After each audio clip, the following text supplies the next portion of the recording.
Thanks, Wolf. Have a great evening and great weekend, Wolf. Well, tonight, a guilty plea by a September 11th plotter. New details about a second plan to use airliners as missiles. We'll tell you about his target. And Red Star rising. China takes aim at one of this country's last surviving manufacturing industry. Hundreds of thousands of American jobs are at risk. We'll have a special report.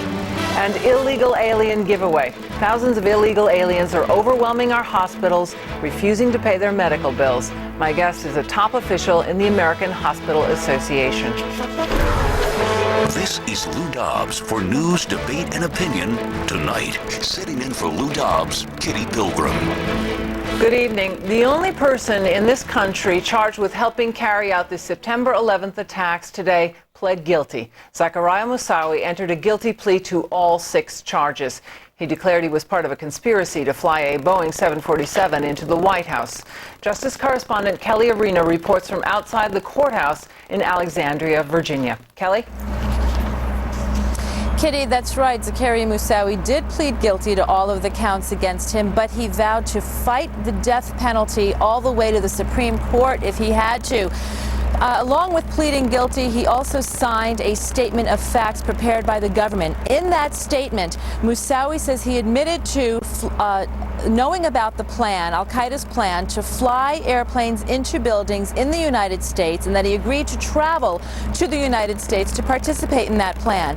He also says that bin Laden personally selected him to participate in the operation and approved Moussaoui attacking the White House. Now, in court, we heard a little bit more about that, Kitty. He said that part of his mission was to fly a jet into the White House if the government would not negotiate for the release of Sheikh Omar Abdelrahman, who otherwise known as the Blind Sheikh, who is serving a life prison term for his involvement in the first World Trade Center bombings. Moussaoui also admitted to lying to federal agents so that his Al-Qaeda brothers could carry out their plan. The Attorney General of the United States had a press conference just a short time ago. Let's hear a little bit of what he had to say.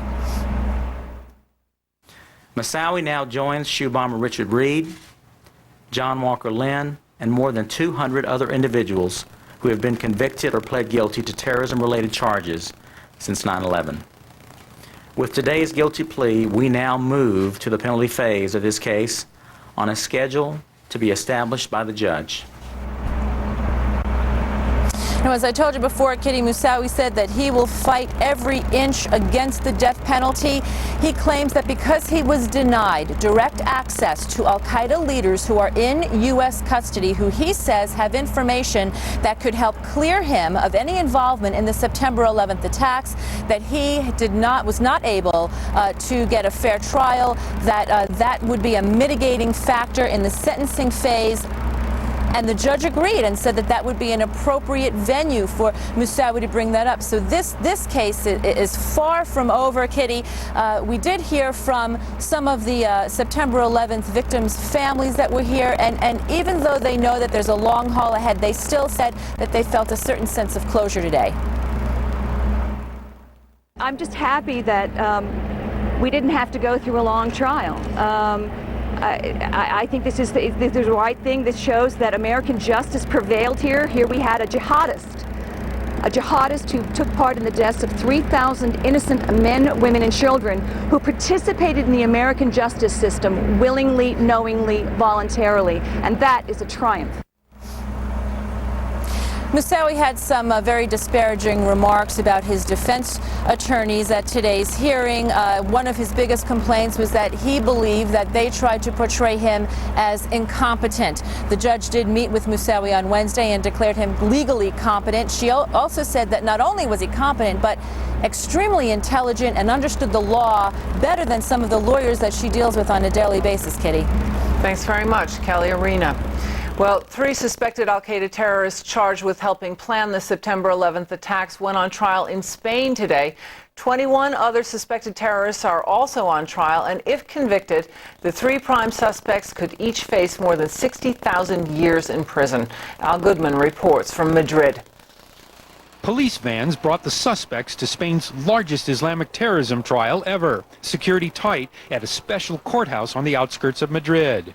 Inside, the 24 defendants, mostly of Syrian and Moroccan origin, clustered behind bulletproof glass. 3 of them charged with helping to plan the September 11th attacks. I think it's one of the most important trials that have occurred in the world to date. These individuals are directly accused of aiding and giving material support to the hijackers. Cordray came all the way from the United States to observe the trial. The first defendant on the stand was just an al-Qaeda foot soldier, the prosecution says. But this man, Syrian-born Iman Edin Barakat Yarkis, will follow the alleged al-Qaeda leader in Spain, according to authorities. Accused of helping to arrange a meeting in July 2001 near Barcelona, attended by hijacker Mohammed Atta, who piloted the first plane into the World Trade Center. These 2 men, Moroccan-born Driss Jebli and Syrian-born Gashoub Alabrash Gayoun, are the other defendants charged here with a role in the September 11th attacks. Perhaps the best-known defendant is Syrian-born Taysir Alouni, correspondent for Al Jazeera television. He had an exclusive interview with Osama bin Laden soon after the 9/11 attacks and is charged with carrying funds for al-Qaeda. The only reason he is on trial is for discovering the barbarity the American government committed in Afghanistan and for his interview with bin Laden. If the first day is any indication, it's going to be a very spirited trial, with lots of verbal sparring between the court and the defendants. The trial is due to last until the summer. Al Goodman, CNN, Madrid. In Iraq today, investigators went to the site of yesterday's deadly helicopter crash. 6 American security guards were among the 11 people killed. 2 terrorist groups claim they shot down the helicopter. One tape purports to show the terrorists capturing and shooting the only survivor. Senior Pentagon correspondent Jamie McIntyre reports. While not confirming the authenticity of the video from a group calling itself the Islamic Army in Iraq, Pentagon officials say it's more evidence of how insurgents have no regard for civilians or the law of war. A survivor, who has since been identified as a member of the helicopter's Bulgarian crew, is found in tall grass. Stand up. He is ordered to his feet and then gunned down at close range. Clearly what happened on that video, the execution of a helpless person, is a war crime, no question about it. 2 groups have claimed responsibility for downing the commercial helicopter, which was carrying 11 civilians, including 6 American contractors employed by Blackwater USA, who were providing security for U.S. diplomats in Iraq. This video from another group called the Mujahideen Army appears to show the Russian-made Mi-8 helicopter about 12 miles north of Baghdad, as it is hit with a surface-to-air missile or rocket-propelled grenade. If an investigation confirms the helicopter was shot down, it will be the first time insurgents have succeeded in bringing down a civilian aircraft. In January, insurgents claimed to have shot down a British C-130 cargo plane, killing all 10 people on board. And while this videotape of a missile launch looked fake to some experts, U.S. and British military authorities do believe the January crash was the result of hostile fire. It's going to be a long time before the insurgency is defeated. They're not defeated, they're not sophisticated. These acts are not coordinated acts in any way, and we shouldn't be surprised, nor should we make too much out of a bad day, a single bad day. Pentagon officials continue to characterize the trend toward more spectacular attacks as a sign of increasing desperation on the part of the insurgents. But no one here at the Pentagon is suggesting that this insurgency is anywhere close to being on the ropes. Kitty? Very tough stuff to watch. Thanks very much, Jamie McIntyre. Well, President Bush today officially nominated General Peter Pace to be the next chairman of the Joint Chiefs of Staff. The president said General Pace knows the job well, as he's been vice chairman for 4 years. General Pace will be the first Marine Corps officer to be the chairman if the Senate confirms his nomination. The United States faces not only a rising military threat from China, it also faces an escalating economic threat. China's latest target is the U.S. auto market. Tonight, one of this country's biggest auto companies won't rule out developing a car in China for the American market.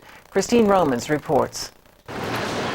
It's just a matter of time before China becomes the dominant global exporter of automobiles. It's already begun. China ships auto parts to the U.S. and cars to markets such as South America, Africa, and the Middle East to the tune of $12 billion last year. The rush into China by American and European auto and parts makers has helped China's transformation. Ford announced this week it'll build an engine plant there, and auto parts from brake pads to seat covers are already being shipped back to the U.S. market. It's clear that what's happening, the supply chain is going there first, and the rest of the automobile industry is going there after that. And it's all a function of an overvalued dollar and a U.S. automobile industry that can't seem to cope with competitive realities. He calls U.S. automakers enablers, driving their suppliers to China for lower costs, investing billions there themselves instead of fixing management weaknesses and addressing labor problems at home. And labor is key, giving China a big edge when making cars. Chinese workers make less than $2 an hour, compared with more than $36 in the United States and almost $50 in Germany. These workers are also potential customers. Faced with this reality, some say U.S. automakers have no choice but to invest in China. I don't think at some level we can compete. We need access to the market. When you start talking about 1 billion people, rapid emergence of the middle class, we want access to that market.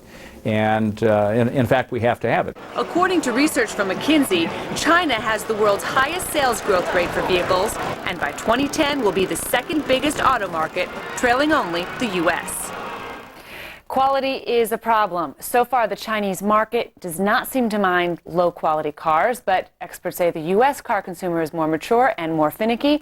Still, it looks as though there will be participation from the American automakers in building cars in China and selling them into the United States. Chrysler will not rule that out. A lot of talk in the auto circles this week that Chrysler may have plans eventually to try to build a car there and sell it here. Perhaps the start of a new era. Thanks very much, Christine Romans. Well, up next, Vice President Dick Cheney weighs into the increasingly bitter dispute over the president's judicial nominations. And pay and stay. 2 leading senators plan controversial new measures to deal with our escalating immigration crisis. Lou Dobbs Tonight is brought to you by Nextel. Nextel helps groups get things done. Nextel. Done. Guys, we need to close on the Weingart property today. Sure thing. Turn right. They're at the Weingart property now. We've closed. Weingart closed!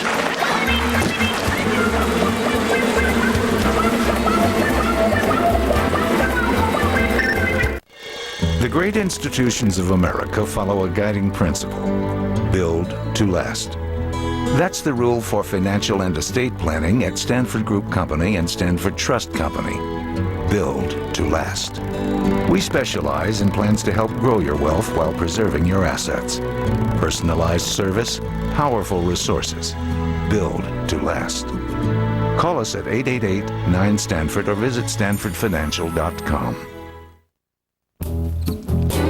If Sarah wants to turn a cozy moment into the right moment, I want to be ready. That's why I asked my doctor about Cialis. Cialis is the only erectile dysfunction tablet proven to not only work fast, but also work up to 36 hours. 36 hours to be the guy she can count on. 36 hours to respond to her the way I want to when the moment is right. Cialis is only for men healthy enough for sexual activity. Do not take Cialis if you take nitrates for chest pain or certain alpha blockers for prostate problems or high blood pressure, as this may cause an unsafe drop in blood pressure. Don't drink alcohol in excess with Cialis. Side effects may include headache, upset stomach, delayed backache, or muscle ache. Erections lasting longer than 4 hours, though rare, require immediate medical help. Discuss your health status with your doctor and ask if Cialis is right for you. Sure, I did it for me. But it's not just about me, is it? 36-hour Cialis. When the moment is right, will you be ready? Insight to go beyond the headlines. It wasn't just former Prime Minister Hariri who died here. Skill to bring this story to life. This is something unheard of. It's a newfound freedom, and they want to make the most of it. Anderson Cooper 360, CNN Tonight, 7 p.m. Eastern. Another key Republican senator appears to be unsure about whether to vote for President Bush's nomination for UN ambassador. Senator Lisa Murkowski is the fourth Republican on the Senate Foreign Relations Committee to express reservations about John Bolton. Well, the committee has decided to postpone a vote until the nomination until May 12th. Vice President Dick Cheney today joined the battle over President Bush's judicial nominees. The vice president declared he's ready to use his vote in the Senate to block Democratic filibusters.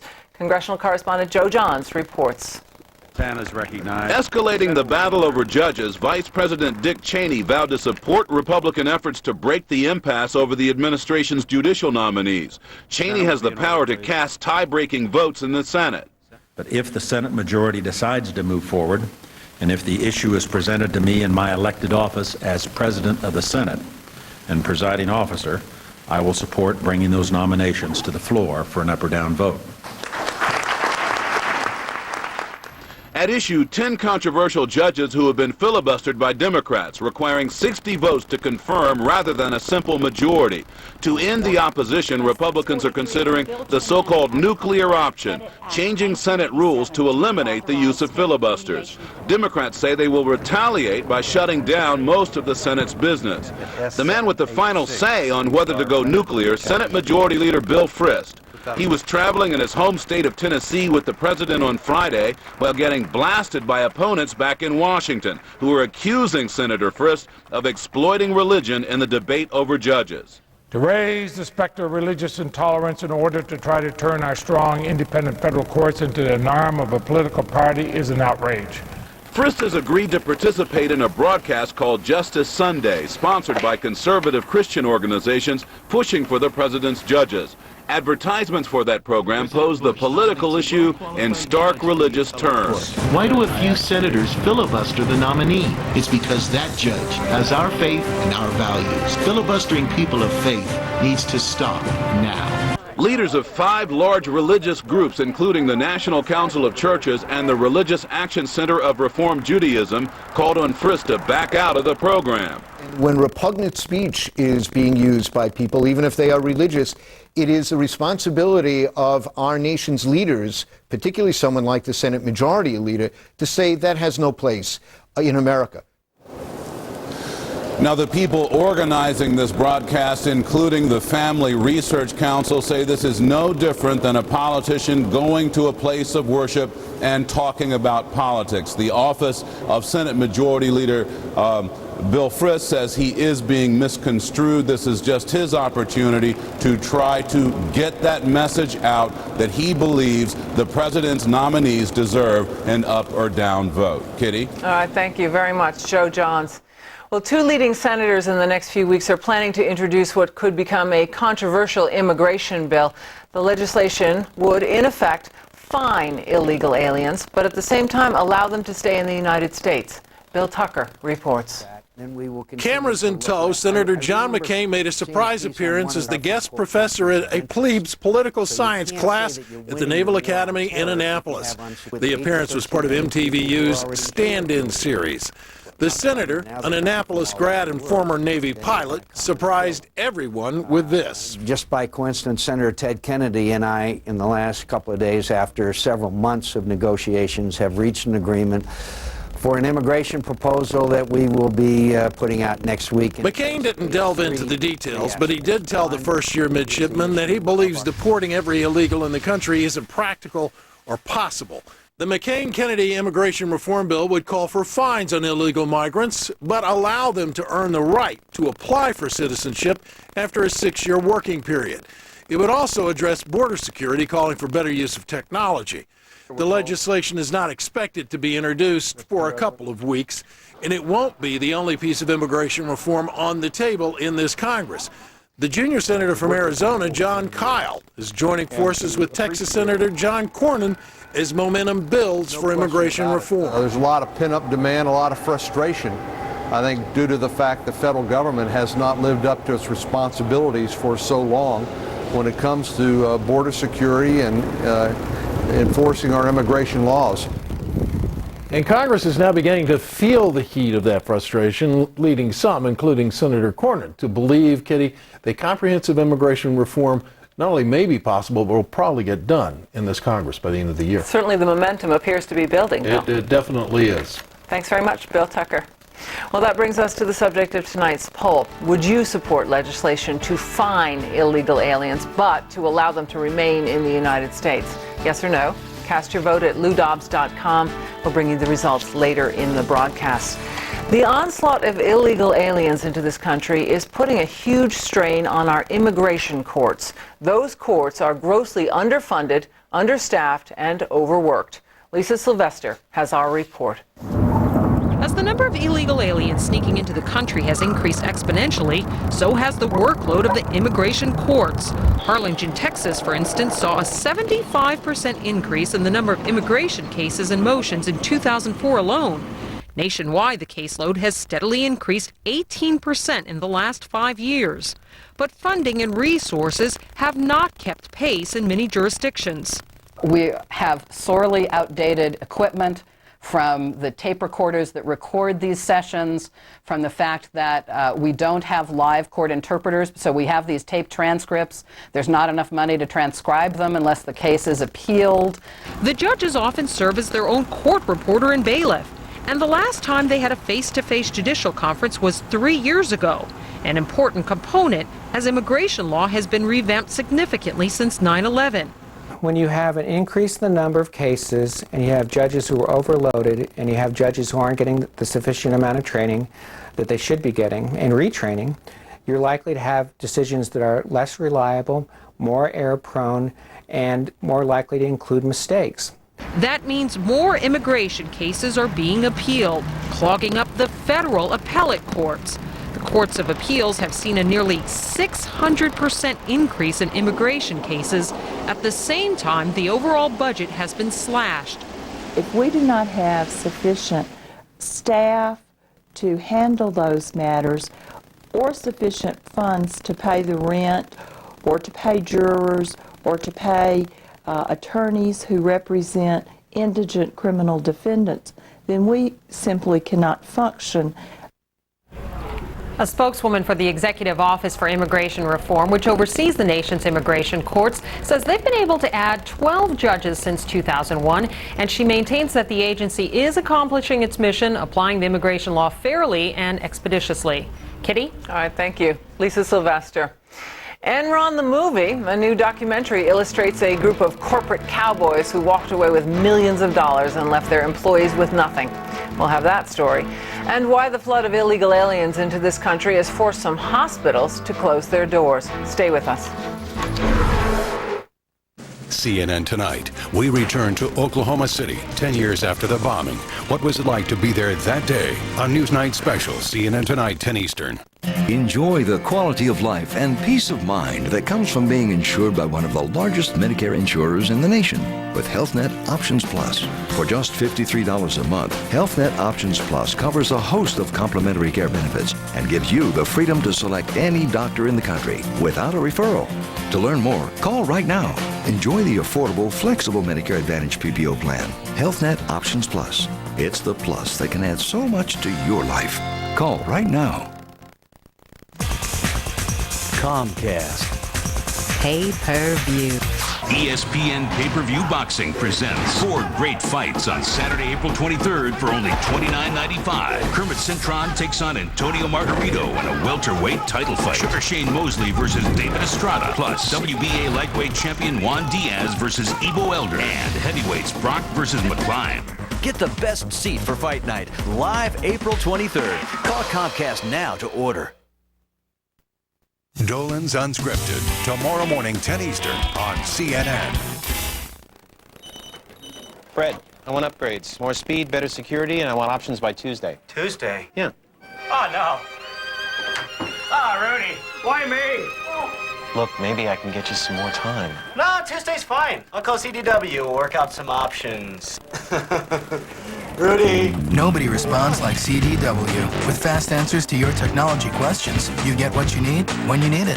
CDW, the right technology, right away. Thanks for caring, man. Be powerful.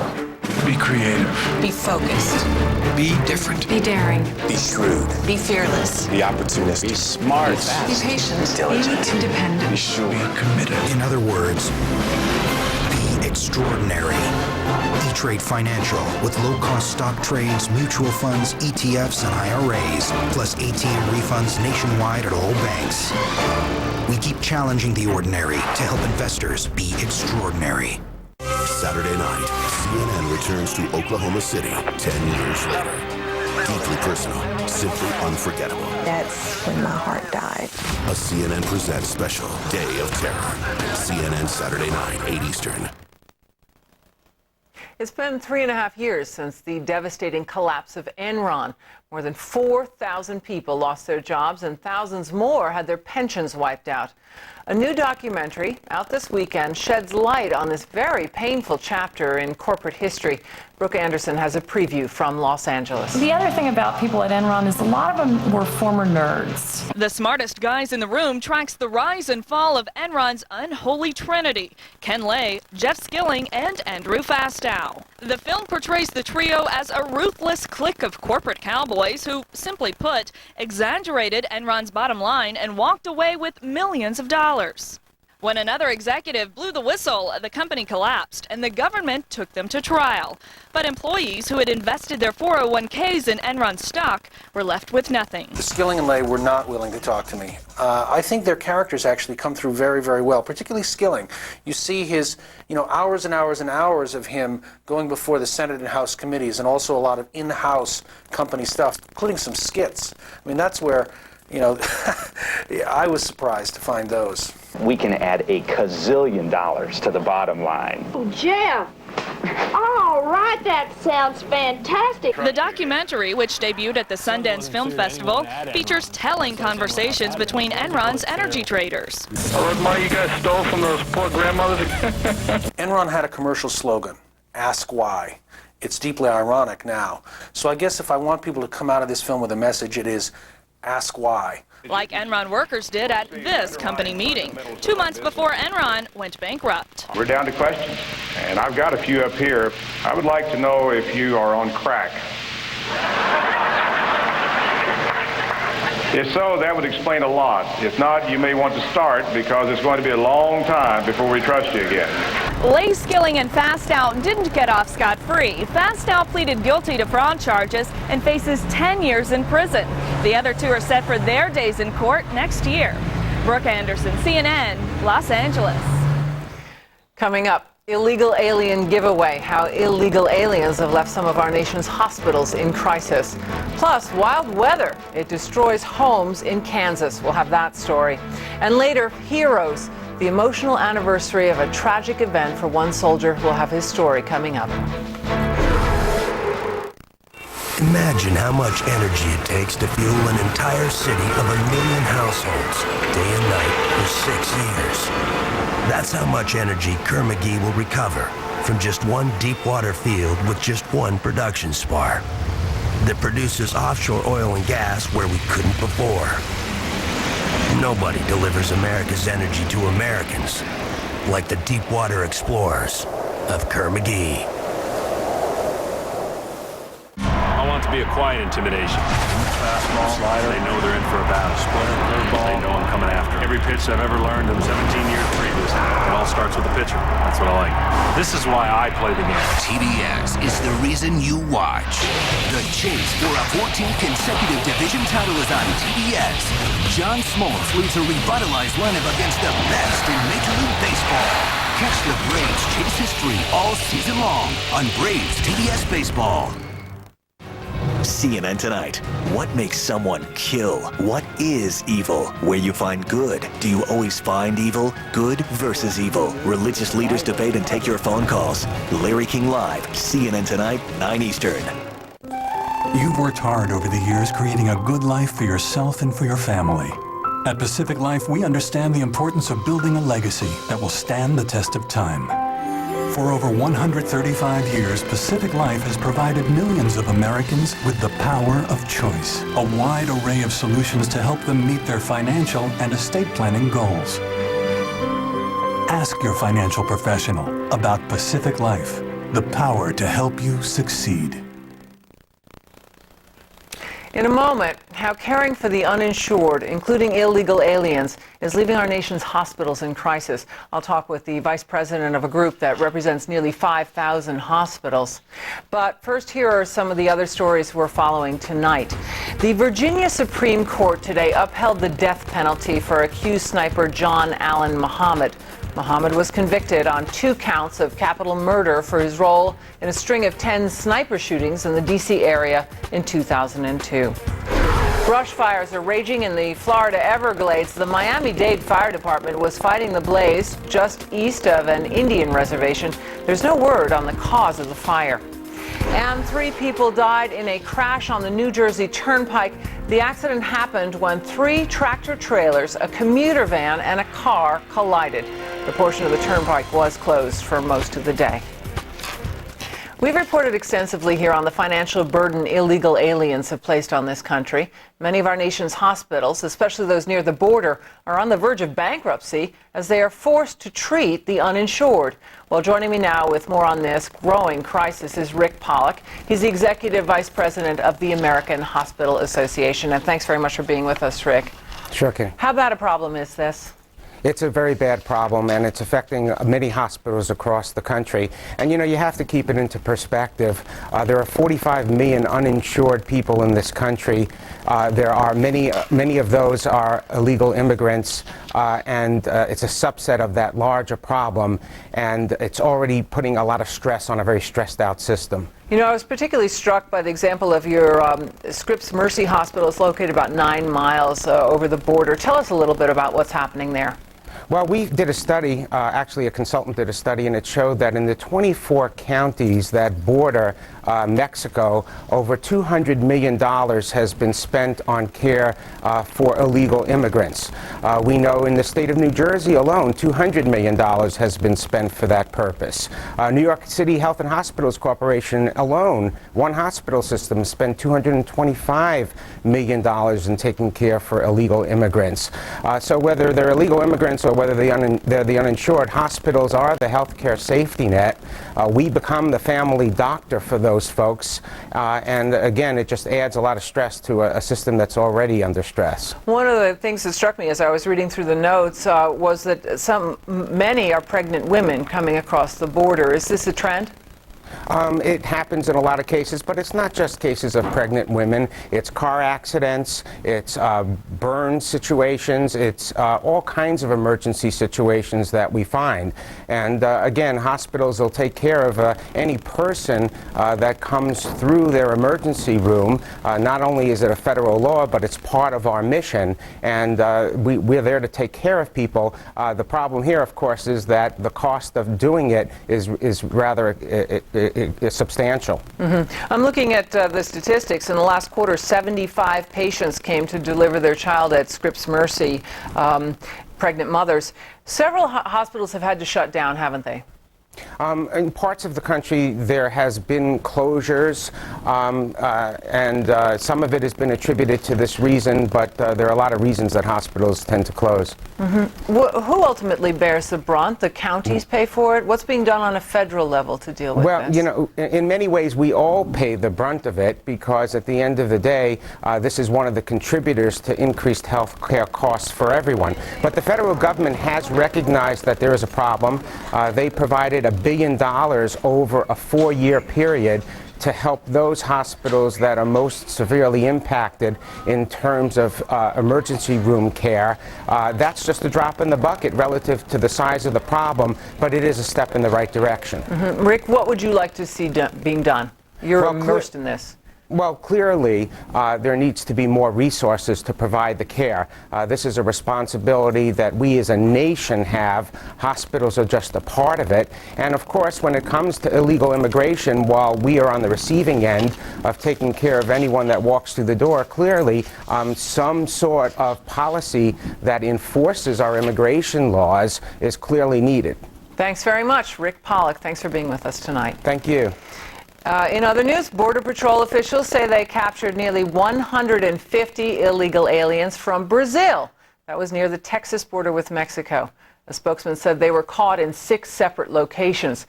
Officials say since October, more than 15,000 illegal aliens from Brazil have been apprehended. An Army reservist who held a group of illegal aliens at gunpoint will not face charges. An Arizona prosecutor says Sergeant Patrick Hobb did not commit a crime, but made a lawful citizen's arrest when he held 6 aliens and the man smuggling them. And as many as 20 illegal aliens from Haiti arrived on the shores of Juno Beach, Florida. Sheriff's deputies and Border Patrol agents used dogs and helicopters to track their movements. At least half of them have been captured. Let's take a look at your emails. This is one of our favorite things to do. GM in New York writes, I agree with your ideas about closing the border because the illegals demand to have rights and be supported by the government as soon as they cross instead of earning that right. As Hispanic Americans, my family and I support the Minutemen's action and your ideas about controlling the borders. Brad from Ontario, Canada. As a Canadian viewer, I wanted to say that the stand you have made against illegal immigration is appreciated by all of us who respect national borders. Canadians, Americans, Mexicans, all must respect the rule of law if we are to continue to call ourselves democracies. And many of you wrote in about a report we brought you last night about some immigrant groups charging that 4 New York hospitals discriminate against patients who can't speak English. John in Apple Valley, California wrote, for over 200 years, immigrants assimilated into this country without having taxpayer-paid translators in every school, court, and hospital. It's time to get real. We need a constitutional amendment certifying English as our official and exclusive legal language. Immigrants need to learn the language or supply their own translators. Well, we love hearing from you. Send us your thoughts. LouDobbs@CNN.com. And each of you whose email is read on the broadcast will receive a copy of Lou's book, Exporting America. We have a really unusual story out of South Africa tonight. It seems a chimpanzee at a local zoo there has started to smoke cigarettes. Charlie the chimp apparently picked up the bad habit by watching visitors smoking, and now every time someone tosses a cigarette into his cage, he puffs away. One zoo official said Charlie acts like a naughty schoolboy and hides his cigarettes whenever workers are around. At the top of the hour on CNN, Anderson Cooper 360. Finger fraud at Wendy's. Anderson Cooper joins us now with a preview. Anderson? Yeah, Kitty, hard to follow the smoking chimp, but thanks. Next on 360, the woman who claimed to have found a finger in her food at Wendy's is arrested. Police say it was a hoax. Find out how they're using CSI forensics to crack the case and track down the finger. Also at the top of the hour, have you seen the video? Police handcuffing a 5-year-old girl after a temper tantrum. Think they crossed the line? You can judge for yourself. It is all caught on tape. 360 starts at the top of the hour. Kitty? Thanks, Anderson. Up next, wacky weather across the United States, why people in one part of the country are facing a health concern. And later, heroes.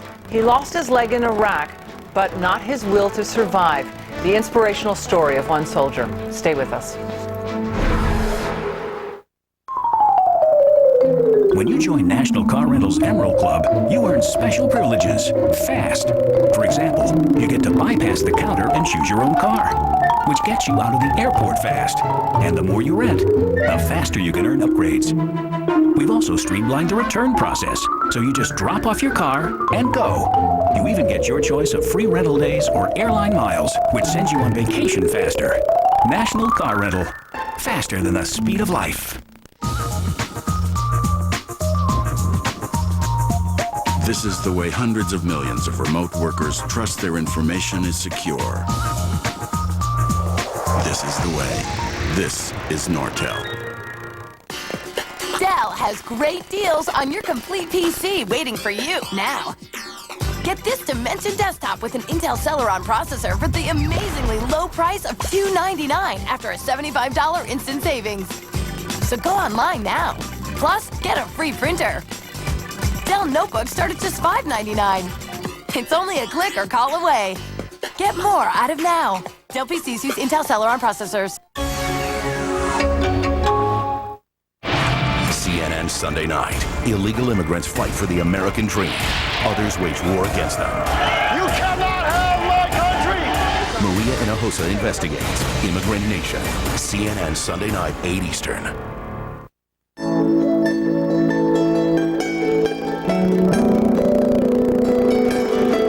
What do you get when a financial firm with 66,000 people in 50 countries, takes the time to understand your needs, like it's just the two of you.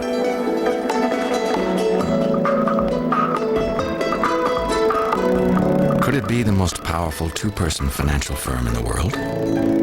You and us. UBS. Newsmakers is brought to you by UBS, a global financial firm with the heart and soul of a two-person organization. You and us. More wild weather across the country tonight has produced some spectacular sights. Take a look at this. Tornadoes swept through parts of southern Kansas. 5 homes were damaged or destroyed. Now, the tornadoes prompted evacuations at the Kansas City International Airport. No injuries were reported, however. And amazing pictures tonight out of Miami. 2 of the waterspouts off the coast. Amazing pictures. Waterspouts generally begin as true tornadoes over land, and then they move out over water. And warm weather and heavy rain have brought huge swarms of mosquitoes to parts of southern Georgia and northern Florida. Now, the mosquitoes are raising health concerns because they could spread the West Nile virus. Well, joining me now, tonight's Newsmakers. From Washington, we're joined by Roger Simon, U.S. News and World Report, Karen Tumulty of Time Magazine, and CNN senior political analyst Bill Schneider. And thank you all for being with me. Thank you. Sure. Hi, Kitty. Let's start with John Bolton. The Bolton nomination has really dominated the headlines this week. And then we hear reports of Colin Powell playing into this. Where do we stand on this? Let's start with you, Karen.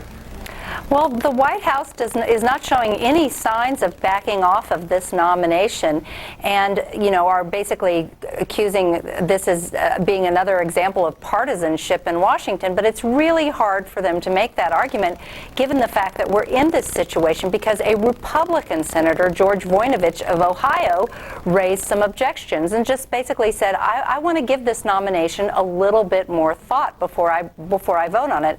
I do think that Colin Powell, if what we've been reading today, what we've been hearing is true, if he is also lobbying behind the scenes or at least expressing concerns to members of the Senate Foreign Relations Committee, I think that could be a real problem. We've had comments trickling out all week. We had Condi Rice speaking about it, the White House. Roger, do you think that the nomination is in any jeopardy?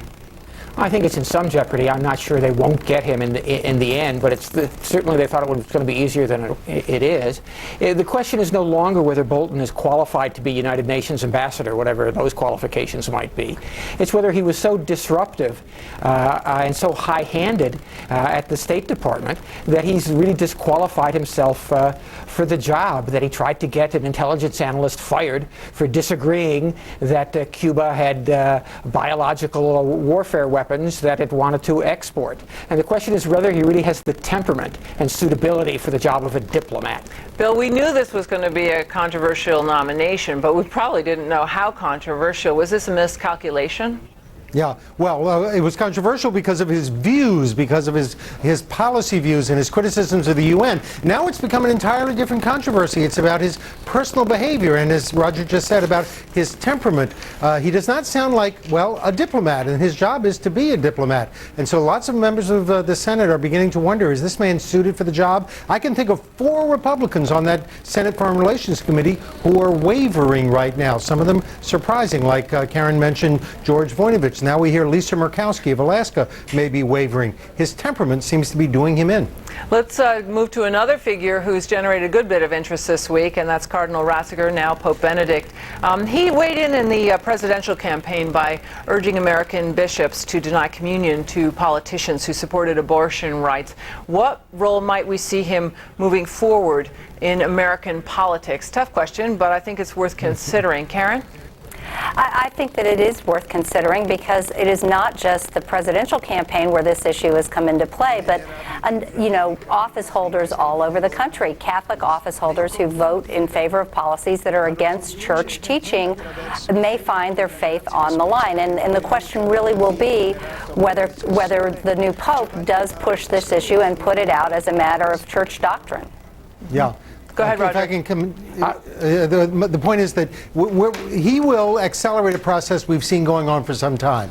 That is, in every faith and denomination in the United States, we're seeing an increasing division between the observant and the less observant, between churchgoers and non-churchgoers, even between synagogue goers and non-synagogue goers in the Jewish community, because a recent study showed that among Jewish voters who go to synagogue regularly, Bush did pretty well. He split the vote with Kerry, whereas other Jews were overwhelmingly for Kerry. You're seeing it between observant Catholics and non-observant Catholics. And the Pope is really defining a constituency here and really directing them to vote for people who go along with church teachings on issues like euthanasia and abortion, which is going to drive them even more Republican and non-observant voters more Democratic. Although, if I could just add, Kitty, one thing. Time Magazine, we did a lot of polling on this question last year during the presidential campaign, and even among observant American Catholics, there is a strong feeling that they really don't want to see the church intervening in politics and punishing elected officials for their political views. I think that's absolutely right, and I agree with my colleagues on their comments on the new Pope. I don't think influencing American politics is the new Pope's greatest priority.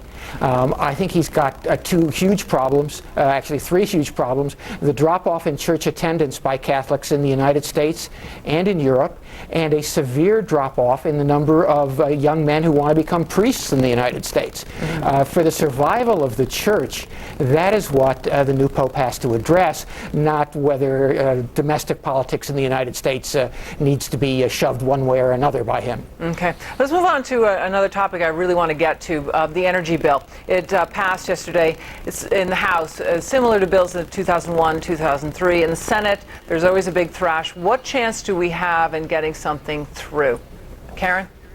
I think the chances of getting something through are pretty high, primarily because one of the issues that American voters care about more than just about anything else right now are high gas prices. And while this bill will not address the immediate causes of gasoline price increases, as the president himself acknowledged this week, the last thing Congress wants to be seen is looking like it doesn't care about the issue, that it's doing nothing on the issue. However, that House bill has some things that are going to be very difficult in it for the Senate to swallow, and I do think that is going to be a problem going forward. Bill?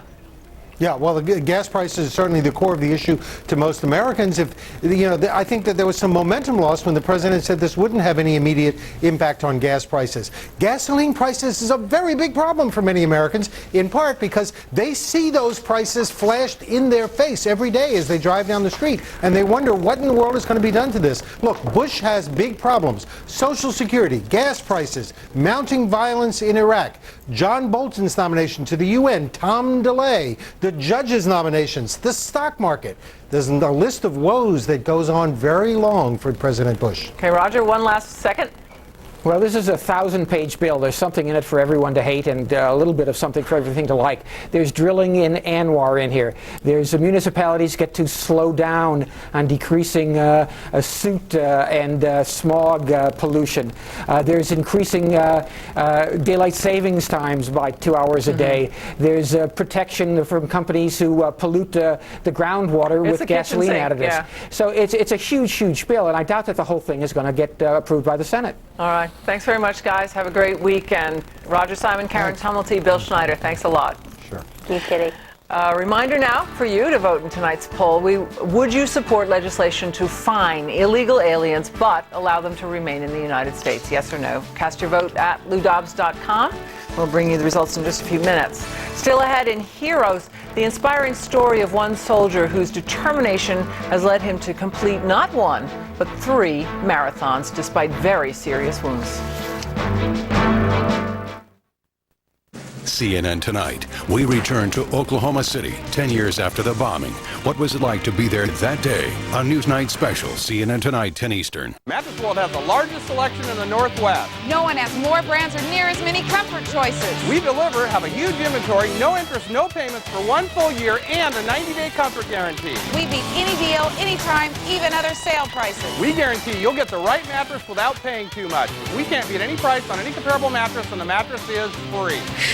It's not too late to sleep like a baby. Mattress World. Mattress World, 185th and Cornell, next to Burger King. Joe knows Hyundai. Joe knows selection. Joe knows value. Like new cars starting at $29 a month with a 10-year, 100,000-mile warranty. Get a new Elantra for just $29 a month. Get a new Sonata for just $49 a month. And a new Tucson for just $79 a month. Joe knows financing. All you need is a job. Then go to youworkyouDrive.com for a guaranteed auto loan. You work, you drive at Hillsborough Hyundai. Now is the time to join the cutting-edge company in your community with the technology that's in demand. If you like flexible hours and the opportunity to be your own boss, there's unlimited income potential waiting for you with Comcast. Unlike the Dish, we're members of your community and are looking for motivated professionals to join our direct sales team. It's the closest thing to owning your own business without the headaches. And did we mention free digital cable and high-speed internet? Log on to Comcast.com and apply today. Shopping for a new home? Did you know that in the time it takes you to drive to just one house, you could visit 100 without leaving your home? Coldwell Banker Barbara Sue Seal Properties introduces a better way to shop. Find your new home on TV or online, anytime. Hundreds and hundreds of dream homes are now just a click away. On Channel 15 or at cbseal.com. Coldwell Banker Barbara Sue Seal Properties. Discover the joy of home shopping from home. Attract evil, religious leaders debate and take your calls. Larry King, CNN Tonight. Now, heroes. It's our weekly salute to the men and women who serve this country. And tonight, the emotional story of retired Army Staff Sergeant Hilbert Caesar. He has just completed the Boston Marathon in the hand cycle division. His extraordinary accomplishment comes exactly 1 year after losing his leg in an insurgent attack in Iraq. Casey Wyan has his story. Once he gets moving on his hand cycle, retired Army Staff Sergeant Hilbert Caesar says it's hard to slow him down. That fierce determination carried him through 7 years in the military, doing tours in Germany, Korea, Kosovo, and Iraq, until April 18, 2004, when Caesar's armored howitzer drove by a roadside bomb while on a reconnaissance mission. And we're just rolling, and all of a sudden it's just boom, you know, this loud explosion, and everything had just paused, you know. 3 soldiers were injured, including Caesar. The explosion severed his right leg just above the knee. I saw a buddy of mine, you know, he was, you know, I saw him like collapsing down inside because I was inside the vehicle. As I was, you know, reaching over there to try to, like, you know, like ease his fall, you know, I just like collapsed, just dropped. That's because, you know, my leg, it was gone. As a section chief with the 27th Field Artillery, 1st Armored Division, Caesar commanded 7 soldiers. You know, they learned everything from me, and, you know, that was my guys. That was like, you know, that was my family there at the time. So it was difficult leaving them, you know, it really was. Because like every day, that's what I was thinking about, you know, them, make sure they was all right. Hopefully I trained them well and that they would step up to the plate and do their jobs, you know. An athlete all his life in team sports, Caesar thought long-distance runners and cyclists a bit crazy. Since losing his leg, he's changed his mind. In fact, he competed in his first hand cycle race just 4 months after his injury and has completed 3 marathons. Most recently, the Boston Marathon on April 18th, a year to the day after losing his leg. Took me a little while to get there, but I made it. It's over and done. Feels pretty good. Awesome. Yeah. If not for the injury, Caesar says he would return to active duty. Thanks. Instead, he works for the Department of Veterans Affairs and acts as an inspiration to his fellow soldiers. So hopefully they see this and they kind of, the guys that spirits are low and stuff, they can, you know, raise up and say, you know what, I can do that too. Casey Wyan, CNN, reporting. Caesar is already gearing up to train for future marathons. We wish him the very best. Still ahead, the results of tonight's poll and a preview of what's ahead tomorrow, plus how some famous paintings could illustrate recent changes in the Catholic Church. I'll be joined by a leading expert on the papacy when we continue.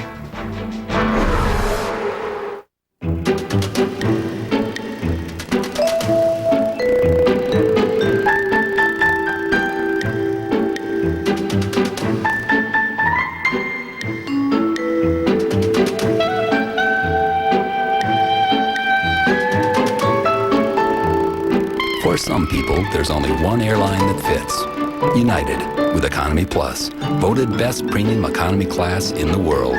United, it's time to fly. I want to sail the Pacific. I want the best for my family. I want my son to have my business. We want to ride across the country. Get what you want with the power of the pyramid.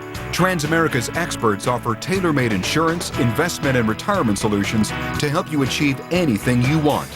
I just want my son to get a haircut. Well, almost anything. Transamerica, the power of the pyramid. Hey, Fred, when you... Oh, don't tell me. We need a whole new storage solution, need more capacity, better security. Ken wants recommendations on his desk ASAP. How'd you do that? I got the same email you did. I already called CDW. I took care of it. Nobody responds like CDW. With fast answers to your technology questions. You get what you need when you need it. CDW. The right technology, right away. Oh, Fred, don't tell me. Closed captioning hours on CNN, sponsored in part by Jennifer Convertibles. It's Jennifer's three-piece living room, just $7.99. A sofa, love seat, plus free chair, all for just $7.99. With great style and quality, only from Jennifer. Pope Benedict XVI met with more than 150 cardinals today. He thanked them for electing him to lead more than 1 billion Catholics worldwide. Now, the Pope is also reaching out to other faiths. He sent a message to the chief rabbi of Rome's Jewish community, saying he wants to continue the relationship with the Jewish community that began under John Paul II. The Pope also stressed the enormity of the task ahead of him. And joining me now is Father John Paris, professor of bioethics at Boston College. And it's always nice to see you, Father Paris. Good to be back. You know, in certain segments we go to the videotape, but in this segment I suggest that we go to Rembrandt. That's your suggestion. And there are two paintings that you say really illustrate the sort of evolution of Pope Benedict. And this is the first one we have up, Christ in the Storm at the Lake of Galilee. It was painted in 1633 by Rembrandt. Why do you think that suggests Cardinal Ratzinger's role in the church? That's the very description he used last week when he gave the talk before the conclave. He said the church is this storm-tossed bark, various currents pushing the church around, and it's in turmoil, and there are threats everywhere. And that was the vision he had when he was the chief disciplinarian in the church. Sort of like a policeman in Times Square, always on the lookout for trouble, and he sees it everywhere. Mm-hmm. And yet he got quite a reputation for saying no a good bit. Cardinal No was his nickname, That was his job. And yet he had to steer the ship. Let's move to the second Rembrandt, and I love this too. This is The Prodigal Son by Rembrandt. It was painted at the end of his life, and they say this represents a vision of maturity in the painter. And I'm quoting that thought from a Dutch theologian, Father Henry Nouwen, who recently wrote a book on the prodigal son and an analysis of the church. Pope Benedict is 78 years old. Does it also represent a mature vision that he may have for the church going forward? Father Nouwen's book is magnificent on this painting.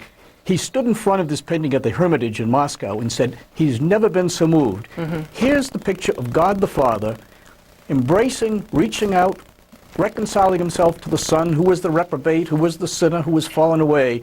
And here's the role of the Father.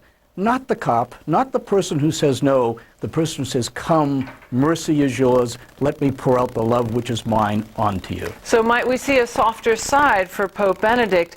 In the book by Father Nouwen, he says there are two hands on the painting, that the Father has two hands embracing the Son. One hand is very masculine, the other hand is a softer, more feminine embrace. Might we see a bigger role for women, or might we see a softer approach on the part of Pope Benedict? I think we'll see both. It's certainly my hope. And ours too, Father. Is there any one vision that you have for what we might see in the next few months? What I see in the next few months is simply opening himself out to others, to other religions, and as he puts it, to those even without any religion, but who have fundamental problems which they are unable to solve by themselves. And the answer is that God, in fact, reaches out to all, and he now, as the representative of God for the Catholics, says, not only for Catholics, but to all men and women, let us see how we can work through life together. Well, thank you very much for that analysis, Father John Paris. Always a pleasure to talk to you. Thanks, Kitty. And now the results of tonight's poll. 93% would not support legislation to fine illegal aliens, but to allow them to remain in the United States. 7% of you would. Well, thanks for being with us tonight. For all of us here, good night from New York. Have a great weekend. Anderson Cooper 360 starts right now. Anderson?